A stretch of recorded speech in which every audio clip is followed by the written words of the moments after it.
Mga boss madam, may nabasa na naman tayo sa comment at yan yung kanyang comment. Malaki daw ang sahod dito sa Quebec at kailangan daw mag-French.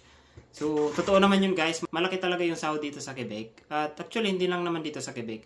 Buong Canada naman malaki talaga yung sahod. Kung sa Pilipinas natin ito gagastusin. Pero kung nandito na yung pamilya mo, dito na kayo maninirahan, parang normal na mamamayan na lang din kayo. Dollar din yung inyong gagastusin. Yun nga, trabaho, bahay ka na lang, trabaho. Pero kaiba naman kahit papano, mabibili mo lahat ng gusto mo. Kaya mo magkaroon ng sasakyan, magandang bahay. Nga lang, pagtatrabahuan mo talaga hanggang tumanda.